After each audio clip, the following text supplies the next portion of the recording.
გამარჯობა ეთერშია კურიერის 3 საათზე ახალ ამბებს კურიერის გუნდთან ერთად მე კესო ქაფიანიძე გაგაცნობთ. პროკურატურამ გიორგი ბარამიძის მიერ გაკეთებულ განცხადებასთან დაკავშირებით სამშობლოს ღალატის და საბოტაჟის მუხლით გამოძიება დაიწყო. გამოძიების დაწყება საფუძვლად დაედო ვეტერანების საქმეთა სახელმწიფო სამსახურის მიმართვა ნაციონალური მოძრაობის წევრის მიერ აფხაზეთის ომისა და ტყვეთა გაცვლის პროცესის შესახებ გაკეთებულ განცხადებასთან დაკავშირებით. ვეტერანები დღეს შეიკრიბნენ და კიდევ ერთხელ თქვეს, რომ ბარამიძის სიტყვების შესაძლოა შეიცავდეს სისხლის სამართლის კოდექსით გათვალისწინებულ დანაშაულის ნიშნებს. ბარამიძემ თავდაპირველად იაგო ხვიჩიასთან გადაცემაში თქვა, რომ აფხაზეთის ომში ქართველი მებრძოლები სამხედრო ტყვეებს ხვრეტდნენ. საზოგადოების მწვავე რეაქციის შემდეგ კი ვიდეო მიმართვა ჩაწერა და ტყვეების დახოცვა ხალხს დააბრალა. სრულ და პროვოკაციული ასეთია ვეტერანების შეფასება, რომლებიც გიორგი ბარამიძისგან ბოდიშის მოხდას ითხოვენ. უფრო მეც ლევან ფანცხავასგან გავიგებთ, ლევან ეთერში ხარ. ღალატის და საბოტაჟის მუხლით გამოძიება უკვე დაწყებულია. პროკურატურის საგამოძიებო პროცესის საფუძველი გახდა სწორედ ვეტერანების ერთობლივი განცხადება. საქმე ეხება გია ბარამიძის პოზიციას, რომელიც მან ჯერ იაგო ხვიჩიას საავტორო გადაცემაში დააფიქსირა, შემდეგ კი საკუთარ ვიდეო მიმართვაში. ამ წუთებში პროკურატურაში იმყოფება ვეტერანების სამსახურის თავმჯდომარე და კობა კობალაძის პოზიციას კიდევ ერთხელ მოვისმენთ სავარაუდოდ მას შემდეგ, ის უწყებას დატოვებს. მანამდე კი ვესაუბრეთ ვეტერანებს, რომლებიც ამბობენ, რომ გია ბარამიძის განცხადება არის ანტიეროვნული, ის იყო ძალიან მძიმე მოსასმენი მათთვის და ამბობენ იმასაც, რომ მსგავსი შინაარსის განცხადებები პასუხგაუცემელი არ უნდა დარჩეს. მათივე განცხადებით ყოფილმა თავდაცვის მინისტრმა შეურაცხყოფა მიაყენა როგორც ვეტერანებს, ასევე იმ გმირებს, რომლებიც საკუთარი ქვეყნის ინტერესებს იცავდნენ აფხაზეთის ომში. გია ბარამიძემ მოიხადოს ბოდიში ძალიან მძიმე განცხადებისათვის, ფაქტობრივად ბრალდებისათვის, რომელთაც მან შეურაცხყო არა მხოლოდ 92-93 წლებში აფხაზეთში ნაომარი ადამიანები, არამედ ზოგადად ყველა ვეტერანი და ჯარისკაცი გამოიყვანა რა ეს დამსახურებული ადამიანები დამხრეტებად, რომლებიც ტყვეებს თურმე არ იყვანდნენ ცოცხლად და ხრეტდნენ. და ამ კონტექსტში ახსენა სრულიად გამოუგნებლად რუსული დისციპლინა, რაღაც აღმატებით ხარისხში. ჩემთვის გაუგებარია მისი ეს სიჯიუტე, რომ არ დაიხიოს უკან და დაიცვას საკუთარი პოზიცია. მოვისმინე და ძალიან ყველანი აღელებული ვართ, ასეთ შეურაცხყოფა ქართველმა კაცმა, ქართველი მეომრებს მიაყენოს არ მესმის მე როგორ არის. თუნდაც თან თვითონ იყო თავდაცვის მინისტრი, ასეთ სისულელეები როგორ შეიძლება რომ ქართველები ხვიტავდით ტყვეებს. ეს არის საქართველოს მეომრების შეურაცხყოფა, რაც მათ გია ბარამიძემ იაგო ხვიჩიას საავტორო გადაცემაში განაცხადა, რომ აფხაზეთის ომში ქართველი მებრძოლები ხვრეტდნენ ტყვეებს, ასევე მან მოგვიანებით განმარტებები გააკეთა უკვე საკუთარ ვიდეო მიმართვაში და თქვა, რომ მან მეომრები და მებრძოლები არ იგულისხმა და იგულისხმა ჩვეულებრივი ადამიანები. ბარამიძე პოზიციას არ იცვლის, რამდენიმე წუთის წინ მედიის კითხვებს პასუხობდა ის და ამბობს, რომ თავიდან როდესაც ომი დაიწყო აფხაზეთში არ უარყოფს, რომ ტყვეები არ აყავდათ მებრძოლებს, მათ კლავდნენ და ასევე ბარამიძე ამბობს, რომ ამაში გასაკვირი არაფერი არ არის და ეს არის მწარე რეალობა მისივე განცხადებით. პირველ პერიოდში ეს მდგომარეობა იყო, რომ ბუნებრივია გამწარებული ადამიანები, არა ქართული ჯარი, არა ქართული სახელმწიფო, არამედ რომელსაც დედა მოუკლეს, მამა მოუკლეს, მამა უკლეს, შვილი მოუკლეს, ხო? ის ბრძოლაში არ იყვანდა ტყვეს და კლავდა. გინდა მოკლავ ახსენე, გინდა დახვრეტა ახსენე, არ იყვანდა ტყვეს. რუსულ მხარეს ქონდა ის დისციპლინა, რომ იმთავითვე დაიწყეს არა მათი ჰუმანურობის გამო, არამედ იმის გამო, რომ მოეპოვებიათ სამხედრო ხასიათის ინფორმაცია, სადაზვერო ინფორმაცია ჩვენი ტყვეებისგან, დაიწყეს ტყვეების აყვანა. აი თითქოს ახლა ეს რაღაცა საქართველოსთვის რაღაცა უარყოფითი შედეგების მონტანი, არაფერი უარყოფითი შედეგების მონტანი არ არის, ეს არის მწარე სიმართლე ომის დაწყების პირველ პერიოდთან დაკავშირებით. საუბრობდი ომის იმ პირველ პერიოდზე, პირველ კვირეებზე, პირველ დღეებზე და შემდეგ რა თქმა უნდა ყავდა ტყვეები, იმიტომ რომ მეტი დისციპლინა იყო. ჰიბრიდული ომის ნაწილი და საბოტაჟი საკუთარი ქვეყნის წინააღმდეგ. ასეთია სახელმწიფო გუნდის შეფასება გია ბარამიძის განცხადებასთან დაკავშირებით. ისინი აცხადებენ, რომ ბარამიძე საკუთარ ქვეყანას მტრობს და მსგავსი შინაარსის დანაშაულებრივი განცხადებები პასუხგაუცემელი არ უნდა დარჩეს. ესეც გაგრძელება იმ ჰიბრიდული ომის, რომელიც ქართული სახელმწიფოს წინააღმდეგ და ქართული ხალხის წინააღმდეგ მიმდინარეობს. ესე იგი, ძალიან მძიმე განცხადება იყო, რაც მოვისმინეთ ქართული სახელმწიფოს წინააღმდეგ, ქართული ჯარის წინააღმდეგ. ეს არის ჩვეულებრივი, მოღალატეობრივი ქმედება. შეურაცხყოფა ქართული სახელმწიფოს, ქართული ჯარის წინააღმდეგ. წარმოუდგენელია უბრალოდ. ჩვეულებრივი მავნებლები არიან, მოღალატეები არიან, ამ ადამიანებს არ გააჩნიათ არანაირი სიყვარული ჩვენი ქვეყნის, ჩვენი სამშობლოს მიმართ. და რა თქმა უნდა, ამ ყველაფერს აუცილებლად მომოყვეს რეაგირება. ასეთი განცხადებები, რომელიც მოვისმინეთ ჩვენ გია ბარამიძისგან, მიუთითებს იმაზე, რომ მათთვის ღალატის ზღვარი არ არსებობს. რა თქმა უნდა, ეს განცხადება პირდაპირ არის შეურაცხყოფა ჩვენი მებრძოლების, რომლებიც მონაწილეობას იღებდნენ იმ პერიოდში აფხაზეთის ომში და ჩვენი სახელმწიფოს წინააღმდეგ გადადგმული ძალიან დიდი ნაბიჯი. მისი უტიფრობა ამ შემთხვევაში კიდევ უფრო შორს წავიდა, ის შეეცადა თითქოს გაემართლებინა თავისი განცხადება იმის ნაცვლად, რომ ჩვენ მოგვესმინა ან ბოდიში, ან უარყოფა მისი სიტყვების, დღევანდელ დღეს მან ქართული საზოგადოება დაადანაშაულა. ვეტერანთა სამსახურის თავმჯდომარე, როგორც გითხარით, ამ წუთებში პროკურატურაში იმყოფება და საქმესთან დაკავშირებით დამატებითი დეტალები სავარაუდოდ მას შემდეგ გვეცოდინება, რაც კობა კობალაძე უწყებას დატოვებს. მადლობა ლევან, პირდაპირ ეთერში თქვენ უსმენთ ლევან ფანცხაბას. ბარამიძის ინტერვიუ არის სამარცხვინო წერს სოციალურ ქსელში გენერალ-მაიორი აფხაზეთის ომის მონაწილე გიორგი ყარყარაშვილი. მისი განცხადებით ისეთი სიტყვა არ უნდა ითქვას, რომელიც ჩრდილს მიაყენებს აფხაზეთის ომში დაღუპულ მებრძოლებს და ქართველ ხალხს მკვლელება წარმოაჩენს. გენერალ-მაიორი ბარამიძეს მიმართავს. შენი სიტყვები დღეს აფხაზური და რუსული სააგენტოების მიერ არის წაღებული და ყველა ქართველს მკვლელებს უწოდებენ. დაწერა გენერალმა. ბარამიძის ინტერვიუ არის სამარცხვინო, სადაც აფხაზებს პატივით მოიხსენიებს და მათ ღირსებას უწონებს, ხოლო ქართველ მებრძოლებს მიზან მიმართულად აფხაზების მკვლელობაში ბრალსდებს. საიდან იცის მან სინამდვილეში რა ხდებოდა, როცა ის მხოლოდ აფხაზეთის ომში თუ არ ვწდები სამჯერ არის ნამყოფი. არც ერთხელ 10 დღეს არ ცდებოდა. მას არც ერთ საბრძოლო მოქმედებაში მიუღია მონაწილეობა. დაღუპული მეგობრის ან მებრძოლის დაღუპვის მწარე გემო არ უგრძნია. ეს რომ ეგრძნო, ის ამ განცხადებას არასდროს გააკეთებდა და ქართველებს მკვლელობებს არასდროს დააბრალებდა. რაც შეეხება ჩვენ ტყვეები რატომ არ გვყავდა? მთელი ომის განმავლობაში თავდაცვის მდგომარეობაში ვიმყოფებოდით. სამხედრო საქმის მინიმალური ცოდნა რომ გააჩნდეს ან ბრძოლის წარმოების წესები, ასეთ ბრიყულ სიტყვებს არასდროს იტყოდა. 18 წელი აგვისტოს ომიდან ქართული ოცნება ნაციონალურ მოძრაობას ევროსაბჭოს 2008 წლის რეზოლუციას ახსენებს. დოკუმენტი რუსეთს საქართველოს აგვისტოს ომიდან 2 თვის შემდეგ დამტკიცდა.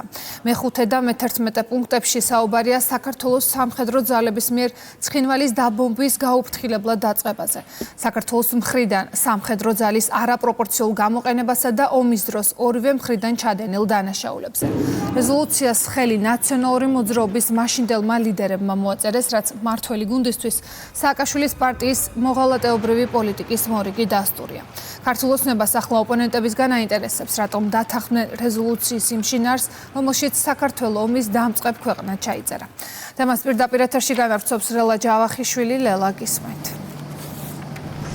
აგვისტოს ომიდან 18 წლის თავზე ისევ ღიად რჩება საკითხი, რატომ დაეთანხმა ნაციონალური მოძრაობა საერთაშორისო დოკუმენტს, რომლის მე-5 და მე-11 პუნქტები ომის დაწყებასა და ომის დანაშაულებს ქართულ მხარეს აბრალებდა. ევროსაბჭოს რეზოლუციაში წერია, რომ ქართველი სამხედროების მიერ ცხინვალის გაუფრთხილებლად დაბომბვამ კონფლიქტის ესკალაცია ახალ ეტაპზე გადაიყვანა ღია და სრულმასშტაბიან ომამდე.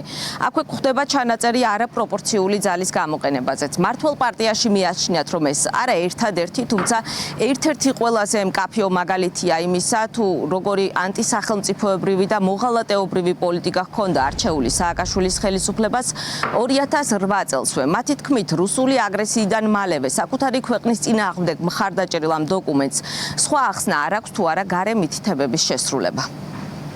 პირდაპირ ხო შეგვიძლია სიტყვით წავიკითხოთ, რომ ომის დაწყება დაბრალდა ქართულ სახელმწიფოს, ქართულ ჯარს. ხო, როდესაც შენ ხელს აწერა ამ ყველაფერზე, არ ვიცი, წარმოუდგენელია უბრალოდ ჩვეულებრივი მოღალატეობრივი ქმედება და ეს არ არის ერთი კონკრეტული შემთხვევა. მთლიანად ის, რაც დაკავშირებულია 2008 წლის ომთან, განპირობებულია იმ მოღალატეობრივი პოლიტიკით, რომელსაც მაშინდელი ხელისუფლება ახორციელებდა. რა თქმა უნდა, ყველა ქმედება, რაც განპირობებული იყო იმ სისხლიანი რეჟიმის მხრიდან, 9 წლიანი მმართველობა, ეს იყო ყველაფერი გარედან თავსმოხვეული, გარე მითითებებით გადადგმული ნაბიჯები.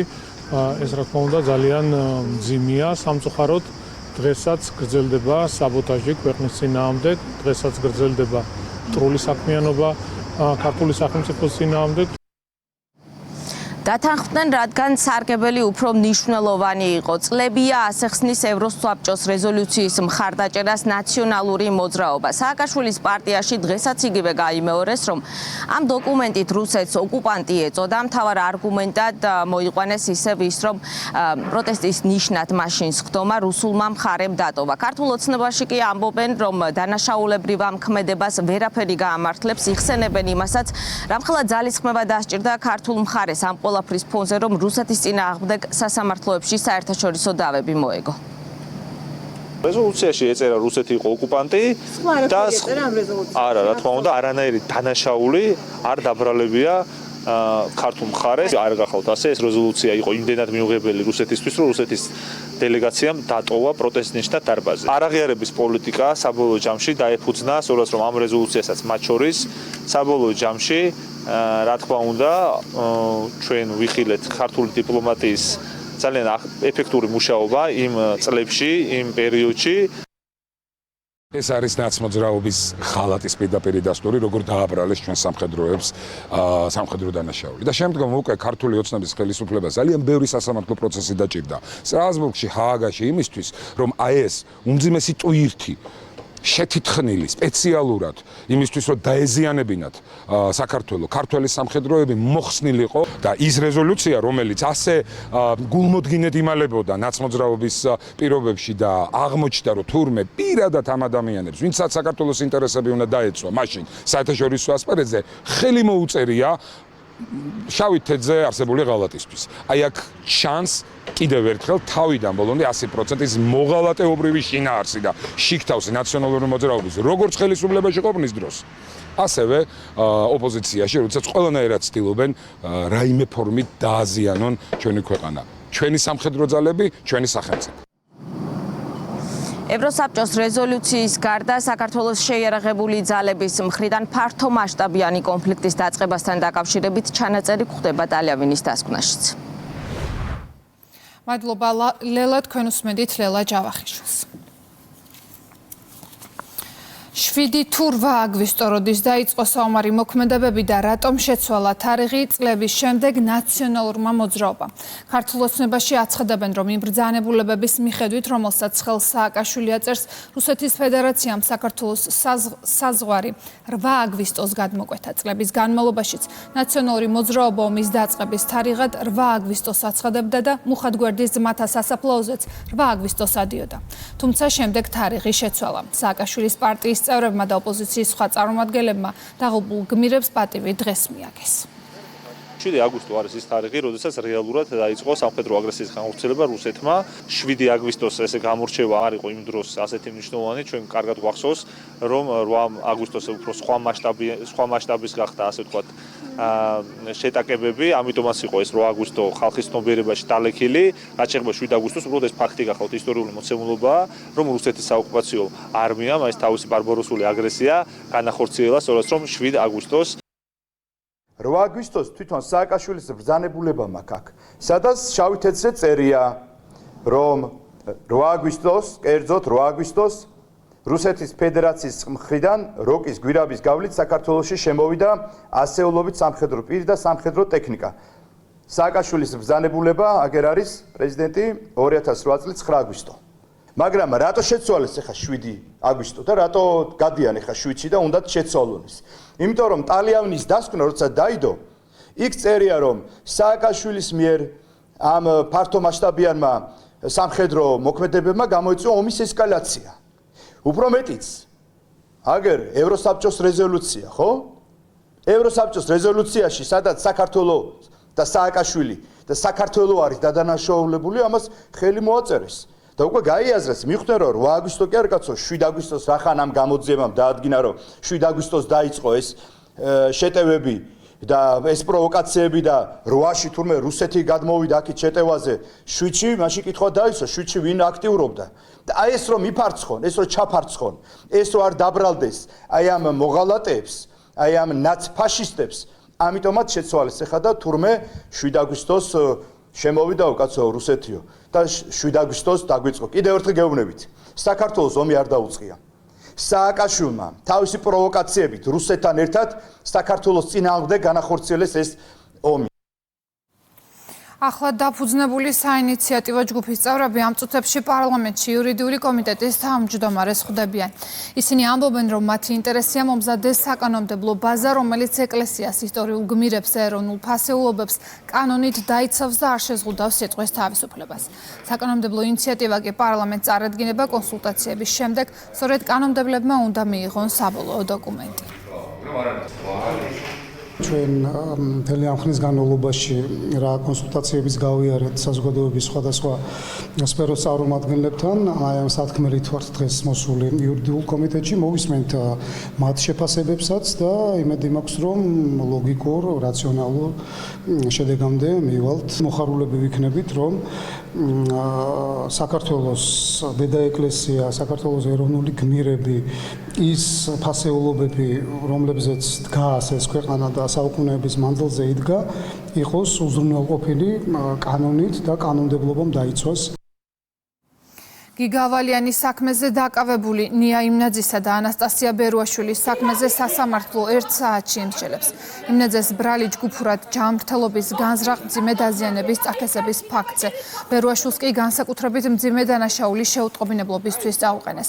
პროკურატურის ინფორმაციით ნია იმნაძე მის მეგობრებს ალექსანდრე გაბაშვილს და გიორგი მალანიას უთხრა თითქოს და მისი მასწავლებელი გიგავალიანი ზედმეტ ყურადღებას იჩენდა მის მიმართ, რითაც ალექსანდრე გაბაშვილი წააქეზა. თანამზრახველებთან ერთად თავს დასხმოდა გიგავალიანს. დანაშაულის ჩადენისთანავე კი გიორგი რიკაძე დაუკავშირდა მეგობარ ანასტასია ბერუაშვილს და შეეტყობინა ავალიანზე ჯგუფური თავდასხმისა და დანაშაულის შედეგად მისთვის მიყენებული ჯანმრთელობის დაზიანების თაობაზე.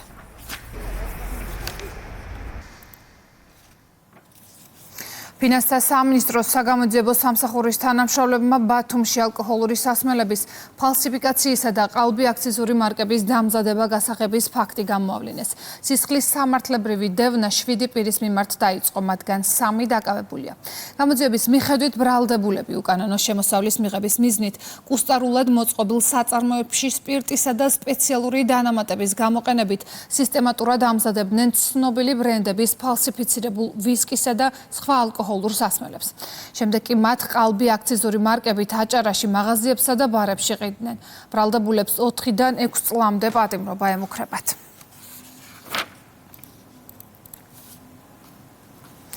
შინაგან საქმეთა ministres პირველი მოადგილე საქართველოში სამუშაო ვიზიტით მყოფ თურქეთის რესპუბლიკის შინაგან საქმეთა სამინისტროს ეროვნული პოლიციის დელეგაციის წევრებს შეხვდა. მხარეებმა ორი ქვეყნის სამართალდამცავ ორგანოებს შორის არსებულ თანამშრომლობასა და პრიორიტეტულ მიმართულებებზე ისაუბრეს. ხაზი გაესვა ერთობლივი ძალისხმევით კოორდინირებული მუშაობის მნიშვნელობას დანაშაულის წინააღმდეგ ეფექტიან ბრძოლის პროცესში.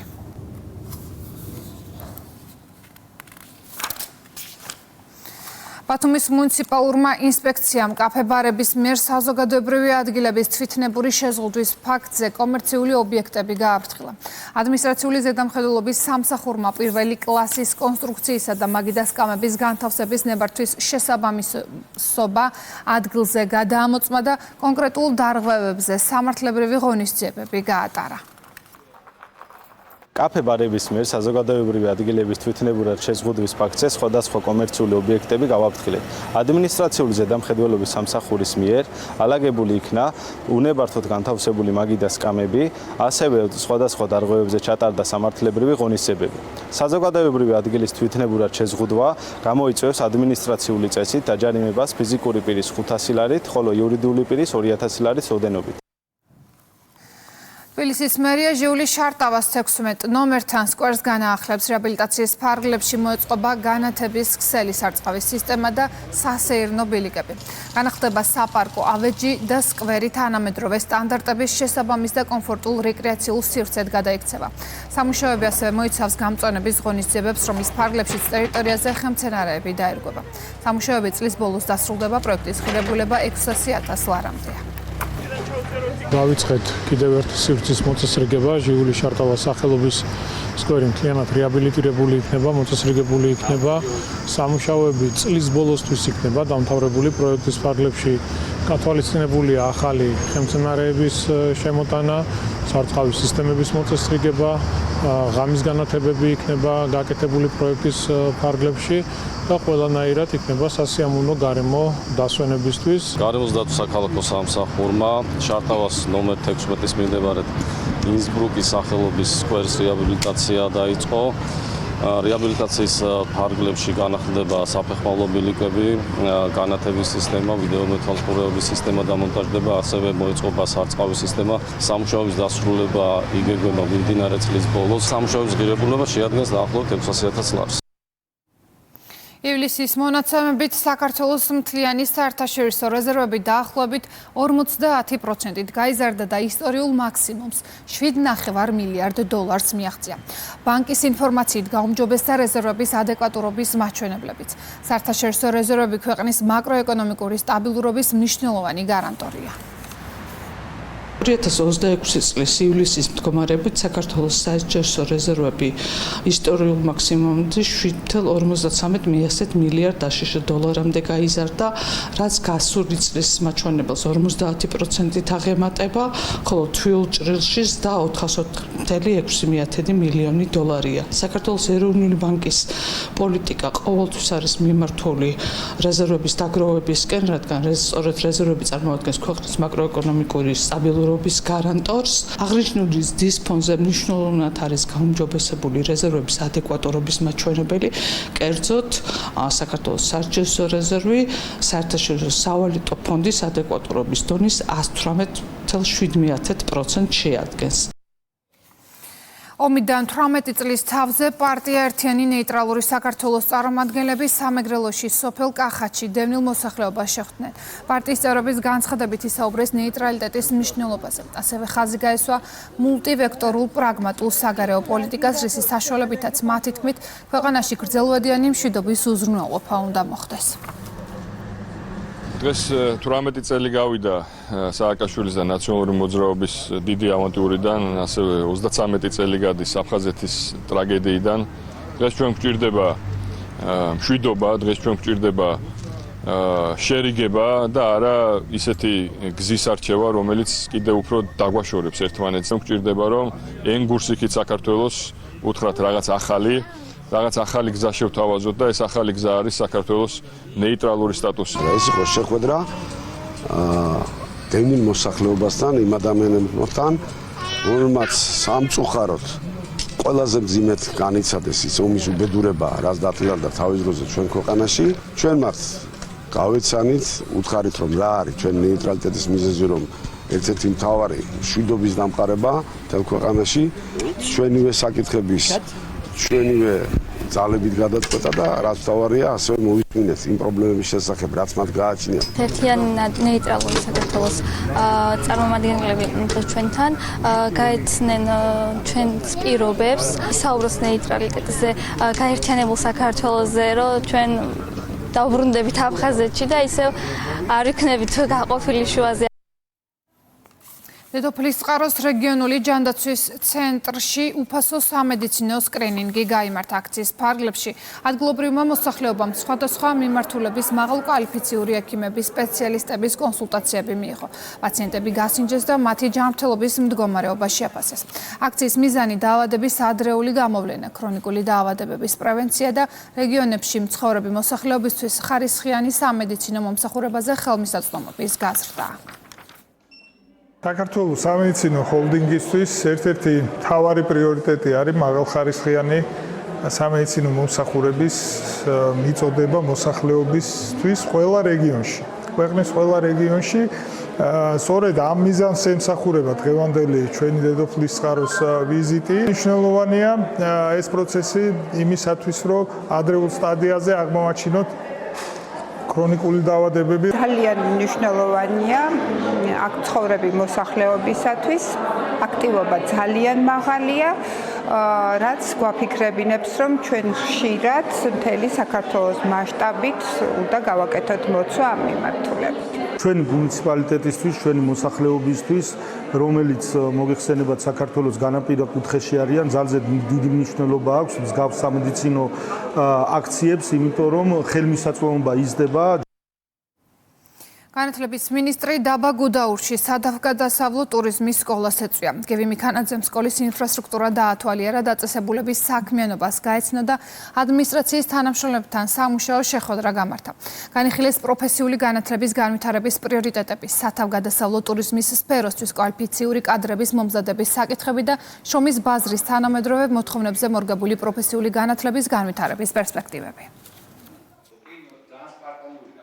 სათავგადასავლო ტურიზმის სკოლა არის პროფესიული სასწავლებელი, რომელსაც აქვს ძალიან სპეციფიური მიმართულებები. ეს არის სამთო თუ სხვა მიმართულების გამყოლების მომზადება, რომელიც წარმოადგენს დეფიციტურ და მოთხოვნად პროფესიებს და რომელიც ითვლება არა მარტო საქართველოში, არამედ მსოფლიოს მასშტაბით ერთ-ერთ ყველაზე მაღალ ანაზღაურებად პროფესიებად. კოლეჯს აქვს მოცემულობა, რომ სვანეთშიც განავითაროს ეს მიმართულება, რადგანაც მოთხოვნა მზარდია, რასაც ჩვენ ფინანსურად ხელს შევუწყობთ. ამ ეტაპისთვის ფაქტიურად სათავგადასავლო ტურიზმში ყველა მიმართულებას ვფარავთ. 21 წელს ჩვენ გავხდით საერთაშორისო ასოციაციის წევრი, რაც გულისხმობს იმას, რომ საქართველოში კურსდამთავრებული და სწავლების დონე შეესაბამება ისეთ სწავლებებს, როგორც არის შვეიცარიაში, ამერიკაში, იაპონიაში და ამან ძალიან დიდი, ესე ვთქვათ, ნდობა გამოიწვია უცხოელი ტურისტების. ახლა კი უცხოეთის ამბები ორგანიზაცია სოცისის გამოკითხვების მიხედვით უკრაინაში საპრეზიდენტო არჩევნების შემთხვევაში მოქმედი პრეზიდენტი ვოლოდიმირ ზელენსკი მეორე ტურში ყველა მთავარ კონკურენტთან დამარცხდებოდა. მედიის ცნობით უკრაინაში ჩატარებული გამოკითხვის შედეგებით პოლიტიკოსების მიმართ ნდობის რეიტინგში ვალერი ზალუჟნი პირველ ადგილს იკავებს, ხოლო ვოლოდიმირ ზელენსკი მეექვსეს. გამოკითხვა საზოგადოებრივი კვლევების ცენტრმა სოცისმა 2026 წლის 28 ივლისიდან 2 აგვისტოს ჩათვლით ჩაატარა. გამოკითხვაში მონაწილეობა მიიღო 2000-მა რესპონდენტმა. დონალდ ტრამპმა დონორებს პირად საუბარში უთხრა, რომ 2028 წლის საპრეზიდენტო არჩევნებში ვიცე-პრეზიდენტის ჯეიდი ვენსის გამარჯვება სურს. ინფორმაციას ამის შესახებ ვაშინგტონ პოსტი წყაროებზე დაყრდნობით ავრცელებს. გამოცემის ცნობით ეს მიანიშნებს, რომ შტატების პრეზიდენტმა შესაძლოა საჯარო დაუჭიროს მხარი ჯეიდი ვენს, მიუხედავად იმისა, რომ მისი ზოგიერთი მრჩეველის განცხადებით ტრამპს ჯერ საბოლოოდ არ გადაუწყვეტია, ვინ იქნება მისი მემკვიდრე.